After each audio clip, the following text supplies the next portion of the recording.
At 75, I thought my teaching days were long behind me. But when my granddaughter looked me in the eye and said, "You can't teach me anything," I felt something inside me break. That was the moment I knew I wasn't finished. I would prove her wrong in a way she'd never forget. And it all started with a school built in her name. My name is George Whitman, and I'm 75 years old. I've lived a long, steady life. 35 years as a high school history teacher, 5 more as a part-time tutor after retirement, and the rest tending to my garden, my books, and the quiet house I've lived in for decades. My wife passed a few years ago, and since then, the silence has been heavy. Some days, it feels like the world has moved on without me. But every Sunday, my son brings over his daughter, Emily. She's 16 now, a bright girl, sharp-witted, but with the same stubborn streak her father had at that age. She used to beg me for stories about history, about the people I met, even about her grandmother. I thought those moments meant something. I thought I was still a figure she looked up to. Last Sunday, though, everything changed. It started innocently enough. She sat at the dining room table with her laptop open, sighing as she tried to finish a paper for school. I offered to help. History had always been my subject, and I knew I could guide her through it. I leaned over her shoulder and said, "Emily, let me show you how to structure your argument. It'll make the essay stronger." She didn't even look up. She rolled her eyes, slammed her pen on the table, and said words that pierced me deeper than I ever imagined. "Grandpa, you can't teach me anything. Times have changed. You don't get it." The room went quiet. I froze in place, staring at her. For a moment, I thought she was joking. But when she finally looked up, her face was hard, dismissive, almost annoyed by my very presence. I swallowed the lump in my throat and stepped back. "I see," I whispered, though my heart felt heavy. My son chuckled awkwardly, trying to smooth it over. "Dad, you know how teenagers are. Don't take it personally."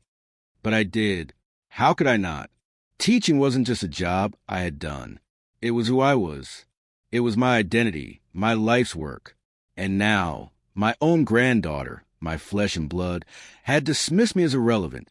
That night, I sat alone in my study, staring at the rows of books I collected over the years.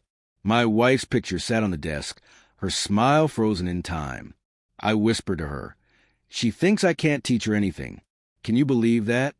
The betrayal cut deep, not because Emily was cruel, but because she truly believed I was finished.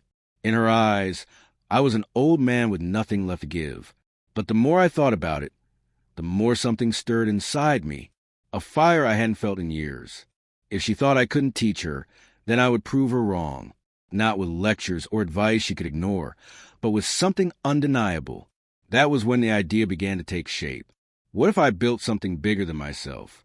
Something no one could dismiss? I looked around at the house. Spacious, quiet, empty rooms gathering dust. And for the first time, I didn't see silence. I saw a possibility.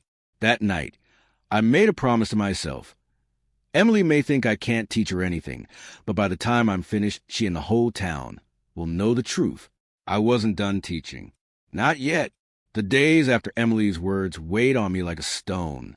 "You can't teach me anything." They echoed in my head when I woke in the morning, when I walked to the grocery store, even when I tried to read in the evenings. For 75 years, I had carried the title of teacher with pride. To hear it stripped away so casually, it stung worse than any insult. My son, David, didn't help matters. The next time he visited, he joked as he set his coffee down, "Dad, don't take Emily too seriously. Kids today don't learn the way we did. You should just enjoy retirement. Relax. Relax." As if I hadn't already spent years in quiet solitude. As if my days of usefulness had ended the moment I left the classroom. I didn't argue with him. But inside, a different voice was speaking. "They think you're irrelevant. They think your time is over. Prove them wrong." I started noticing the little ways they dismissed me. When I tried to share a story from my teaching days, David glanced at his phone. When I mentioned an idea for Emily's project, she brushed me off. Even Lisa, my daughter-in-law, said, "Dad, don't overwhelm her. She's got her own methods." My own methods. The irony made me laugh bitterly. My methods had once sent dozens of kids off to college, had shaped young minds into confident adults. And now, those methods are considered outdated, inconvenient, unnecessary. The tension in the house grew whenever they visited. Emily spent her time glued to her phone, rolling her eyes at anything I said. David paced around talking about his job, barely listening when I tried to chime in. I felt like a guest of my own family, someone tolerated rather than respected. One evening, I overheard Emily on the phone with a friend. She laughed and said, "Grandpa still thinks he knows everything. He tries to help me, but honestly, he's so old-fashioned. I don't need his advice." Her words cut, but they also ignited something inside me. Old-fashioned? Maybe. But useless? Never. That night, I walked through my house slowly. I touched the shelves of books, the framed certificates from decades of teaching, the letters from former students who had written to thank me years later. I wasn't just clinging to the past. I had proof that my work mattered, that I had shaped lives.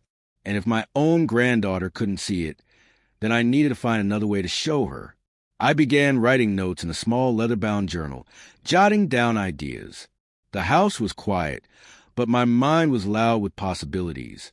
I thought about the empty rooms upstairs, the unused garage, the backyard where my wife once kept a garden. What if those spaces weren't just empty? What if they became something greater? The more I wrote, the clearer it became. I wouldn't just remind Emily of my worth. I would build something lasting, something she couldn't ignore. But I kept my thoughts to myself. If I spoke too soon, David would laugh, Emily would roll her eyes, and Lisa would dismiss it as one of my retired man's hobbies. I couldn't let them sabotage this before it began. So I played the role of the quiet old man. I smiled when they dismissed me, nodded when they spoke over me, and stayed silent when Emily mocked my suggestions. All the while, I was planning. The tension in the family might have silenced me before, but now it only fueled my determination. Every slight, every dismissal, every reminder that they thought I was irrelevant, it all became fuel for what I was about to do. Because one day soon, they would walk into this house and see more than a tired old man. They would see walls filled with children learning, hear voices reciting lessons, and realize the truth. George Whitman wasn't finished teaching. Not by a long shot. The breaking point came on a Saturday afternoon. David had dropped Emily off at my house while he ran errands. I thought maybe we'd have some time to talk, just the two of us. Maybe I could remind her of the bond we used to share. She sat at the kitchen table, scrolling endlessly on her phone. I brewed tea and set a cup in front of her. "Emily," I said gently, "do you remember when you were little and you used to beg me for stories? You'd sit on my lap and listen for hours." She didn't look up. "That was when I was a kid. Grandpa." "Yes, but those stories taught you things. About people, about life. Learning doesn't stop just because you're older." Finally, she put her phone down, her eyes sharp with teenage impatience. "Grandpa, you just don't get it. The way you teach is old. Nobody learns like that anymore. You can't teach me anything I can't Google in 5 seconds." Her words hit harder than a hammer to the chest. You can't teach me anything I can't Google. My entire life's work, my decades in classrooms, reduced to a search bar. I swallowed hard and nodded slowly, not trusting my voice. "I see," I whispered. She picked her phone back up without another word. When David returned later, I mentioned what she'd said. He chuckled, clapping me on the shoulder. "Don't let it get to you, Dad. Kids these days are different. Honestly, it might be best if you don't pressure her. She doesn't really connect with your style." My style, that style, had once guided hundreds of students, many of whom had gone on to careers they never thought possible. I had letters from former students thanking me for teaching them resilience, curiosity, patience. My style had mattered then. Why not now? That night, I sat alone in my study. The house was quiet except for the ticking of the old grandfather clock in the hallway. I pulled out a box from the closet, filled with those letters from former students. As I read through them, tears welled in my eyes. "Mr. Whitman, you believed in me when no one else did. Your history class changed the way I see the world. You were the first person who told me I could succeed. I clutched those letters in my hands. These weren't just relics of the past. They were proof. Proof that what I had given mattered. That I wasn't just a man clinging to memories. Emily's dismissal stung, but it also lit something inside me, a fire I hadn't felt since my first year teaching.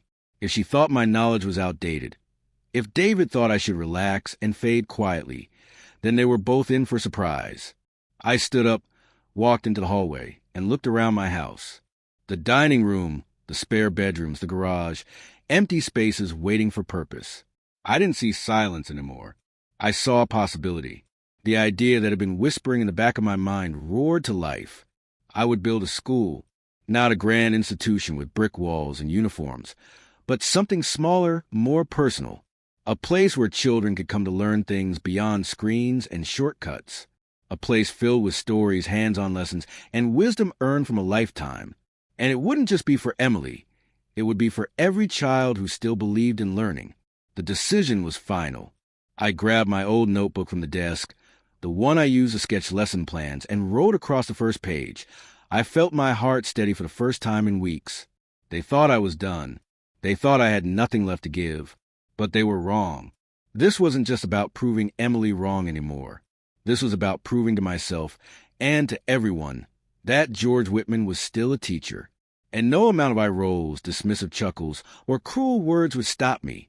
Once the decision was made, I felt 10 years younger. My steps had purpose again.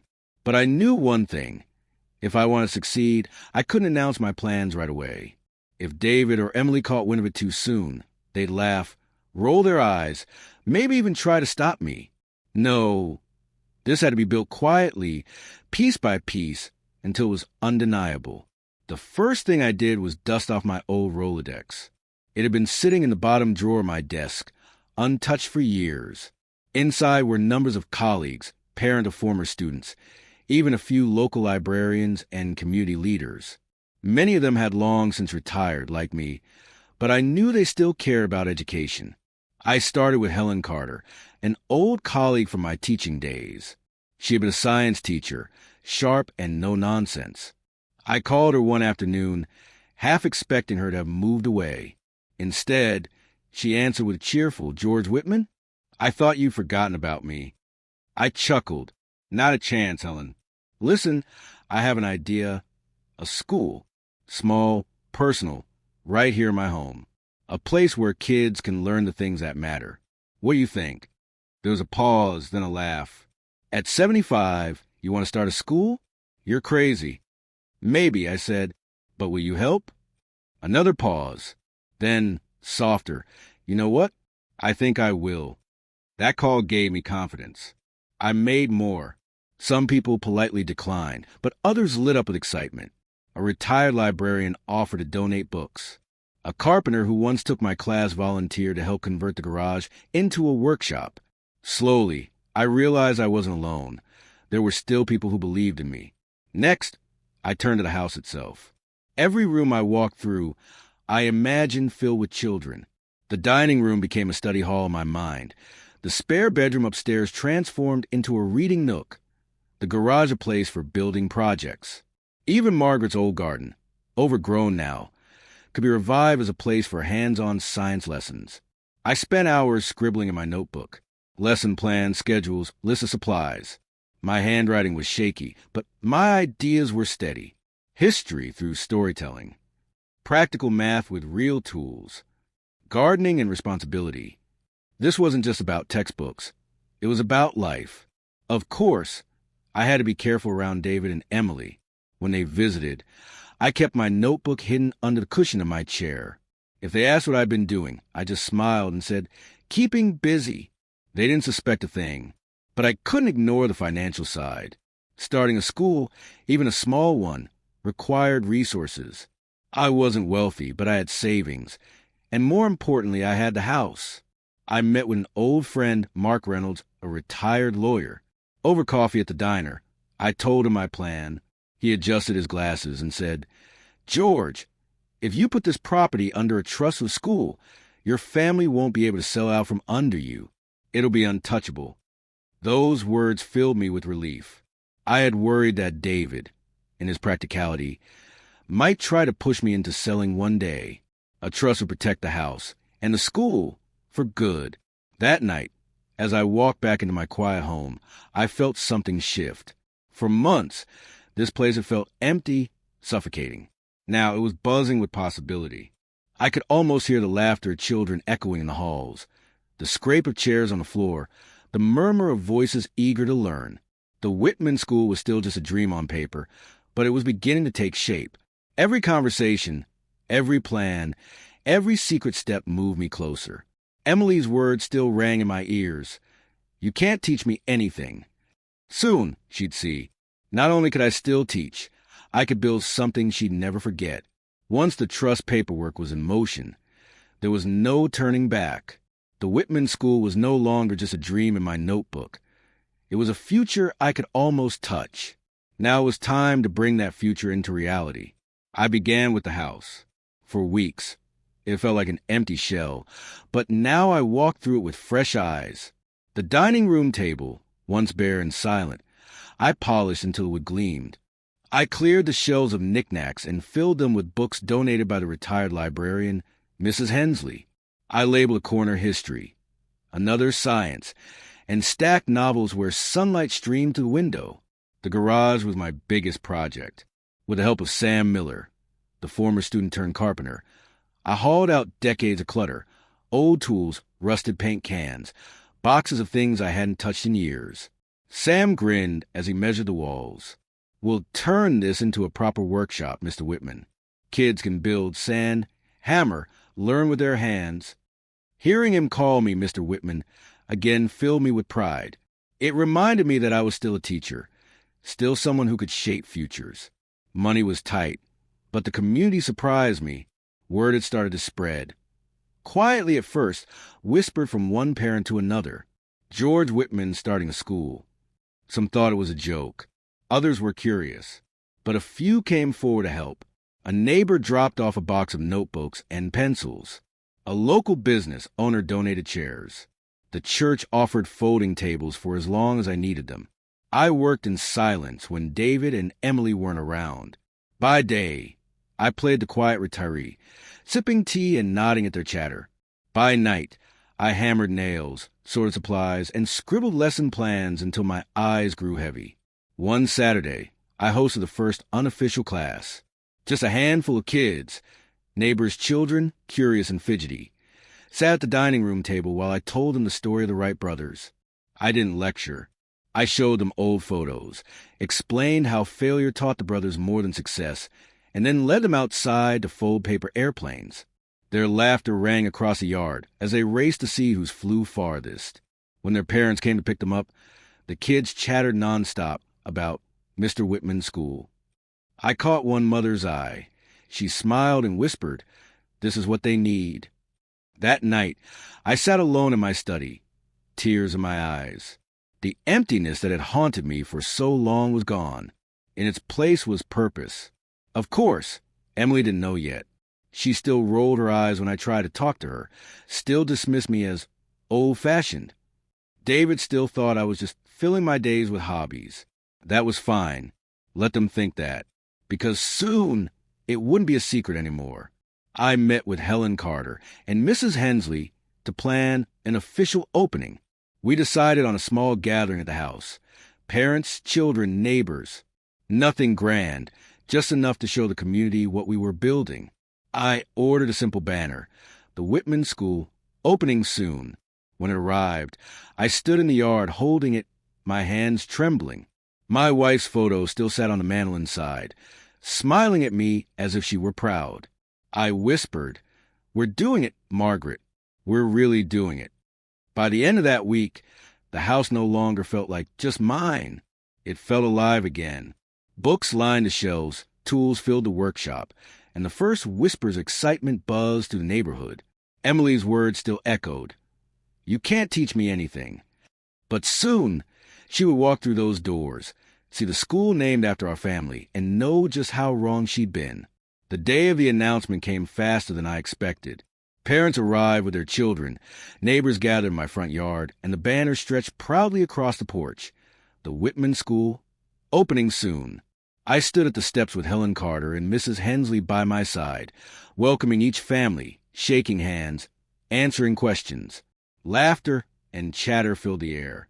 Children ran through the grass, peeking curiously into the house where books and tables were neatly arranged. It should have been the happiest day of my later years. And it was, until David's car pulled up, the doors slammed. David, Lisa, and Emily climbed out, confusion written across their faces. Emily frowned at the banner. Lisa's eyes narrowed. And David, he looked stunned, almost angry. "Dad," he said loudly, striding toward me. "What is this?" I met his eyes calmly. "This is my school." "Your what?" Lisa scoffed, folding her arms. "George, what on earth are you doing? A school? In your house? This is ridiculous." I straightened my back, refusing to shrink. Ridiculous? No. Necessary. You all told me I was too old, too outdated, that I had nothing left to teach. Well, I swept my hand toward the children gathered at the tables, proves otherwise. David lowered his voice, but his tone was sharp. "Dad, you can't just turn your house into some classroom. Do you even realize how this looks? What if something goes wrong?" I stepped closer, my voice steady. "Do you know what went wrong, David? When you all stopped respecting me.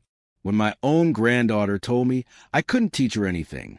You dismissed me, pushed me aside, made me feel useless. But I am not useless.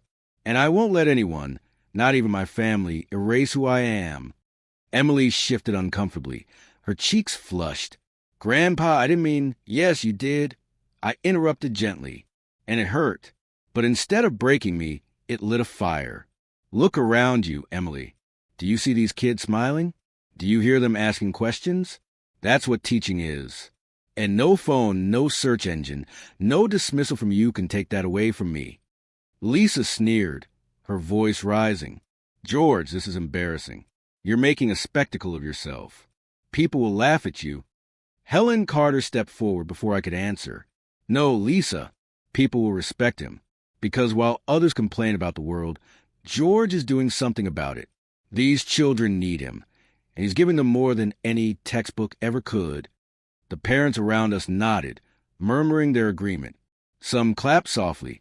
I saw David's face pale as the support for me became undeniable. "Dad," he said, his voice quieter now, "why didn't you tell me?" "Because you wouldn't have listened," I replied. "You already decided I was finished. You would have laughed just like Lisa. So I worked in silence. And now you can't ignore it." Emily's eyes welled with tears. She whispered, "I didn't know you still had this in you."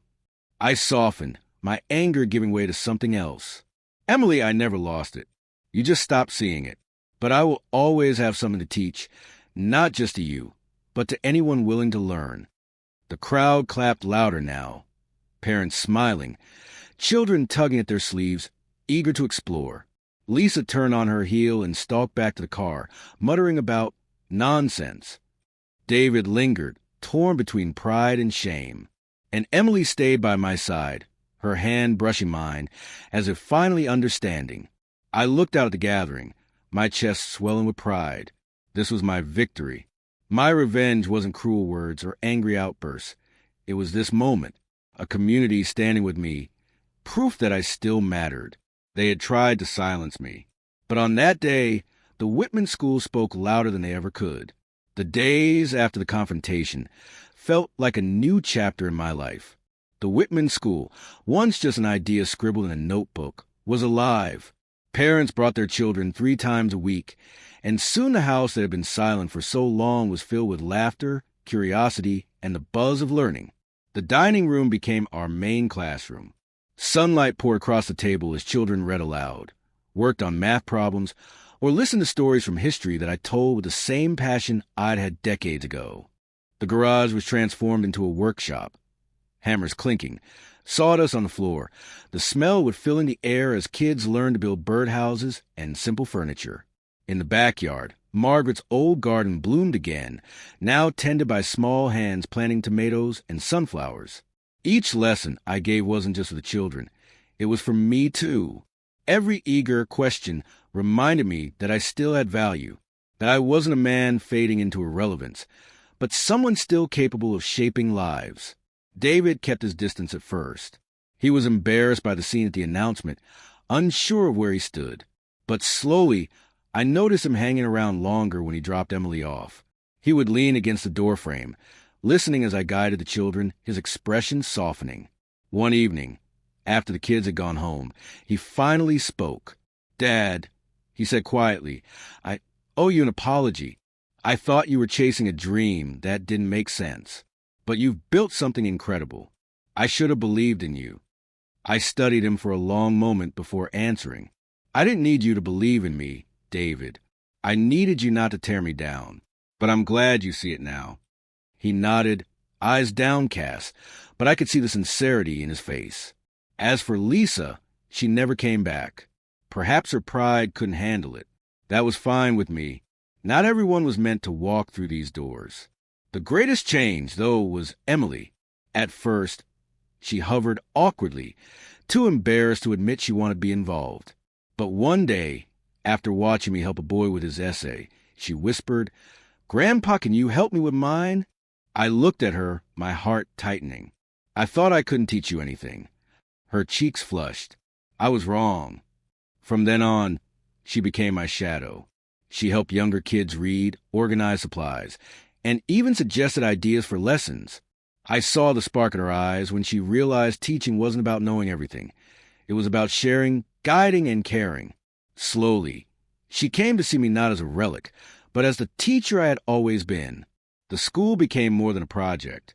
It was a symbol of resilience, of purpose, of proving that age could never erase wisdom. The community recognized it too. Parents often told me, "Mr. Whitman, this is exactly what our kids needed. You've given them something special."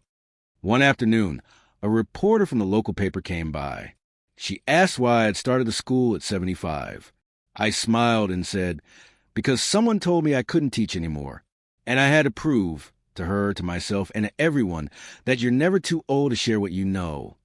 When the article ran with the headline, "Retired Teacher Builds School in His Home," people from across town stopped me on the street to congratulate me. Some even asked if I could expand the program. But expansion wasn't my goal. My goal had already been achieved.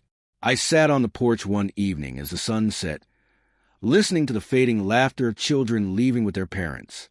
Emily sat beside me, her hand in mine. "Grandpa," she said softly, "thank you for not giving up, for showing me what teaching really is." I squeezed her hand. "Thank you for giving me a reason to fight for it." That night, I looked at Margaret's photo on the mantel. For the first time in years, I felt whole. My revenge had been simple but powerful, not with anger, but with creation. They had tried to convince me I had nothing left. Instead, I built something that would last beyond me. The Whitman School was more than classrooms and lessons. It was proof that I still mattered.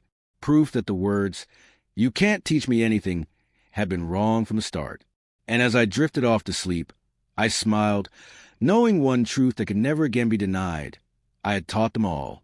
A year passed quicker than I could have imagined. What began as an idea scribbled in my notebook had blossomed into something much larger than I ever dreamed. The Whitman School was no longer just a handful of children gathered around my dining table. It had grown into a true community program.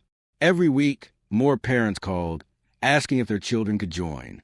The rooms of my home filled with eager faces. The garage rang with the sounds of hammers and laughter, and the backyard garden overflowed with tomatoes, beans, and sunflowers planted by little hands. Sometimes I caught myself standing in the doorway just to soak it all in, my chest swelling with pride. Emily had become my right hand. She no longer rolled her eyes at me.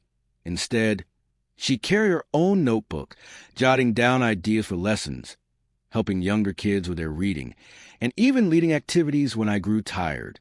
Watching her blossom into a teacher of sorts felt like the sweetest victory of all. One evening, as she stacked books on the shelf, she said, "Grandpa, I want to study education in college. I want to be a teacher like you." I nearly dropped the ledger I was holding. "You mean that?" She nodded firmly. "You showed me what teaching really means. I want to do that too." Tears stung my eyes. Of all the lessons I'd taught her, this was the one I hoped would last. The understanding that teaching is more than knowledge. It's love and patience passed from one person to another. David, too, had softened, though he still carried his pride. He often came by after work, rolling up his sleeves to fix shelves or help with repairs. Once, as we closed up for the night, he placed a hand on my shoulder and said, "Dad, I was wrong. You've given Emily something I never could. You've given her a reason to believe in herself, and in you." I didn't say much, but his words healed something in me that had been broken for a long time. The town began to notice as well. At the county fair that summer, the mayor stopped me in front of a crowd and said, "George Whitman has given this community more than most of us could ever dream. The Whitman School has become a cornerstone of learning and hope." He handed me a plaque of recognition, and the applause that followed made me realize just how far I'd come from that painful moment at the kitchen table when Emily told me I had nothing left to teach. I knew I wasn't getting younger. My hands were slower. My back ached more than it used to, and there were days I needed to sit while the children worked around me. But I no longer feared being forgotten, because even if my time ended tomorrow, I had left something behind. One afternoon, as the children ran in the yard, I sat with Emily on the porch. The sun dipped low, casting a golden glow over the banner that still hung proudly. The Whitman School. "Grandpa," Emily said softly, "I used to think I didn't need you. I thought the world had passed you by. But now I see you're the reason this exists. And when you can't do it anymore, I'll carry it forward. I promise." Her words filled me with peace. My revenge had never been about anger. It had been about proving I still mattered. And now, with Emily ready to carry the torch, I knew my legacy would live on. That night, I looked once more at Margaret's photo. "We did it, love," I whispered. "They tried to silence me, but we built something that will last." As the house grew quiet and I drifted into sleep, I felt no bitterness, no lingering hurt, only pride, because I had turned betrayal into purpose, doubt into proof, and dismissal into a legacy. The Whitman School would endure long after I was gone, and no one, least of all my granddaughter, would ever again say I had nothing left to teach.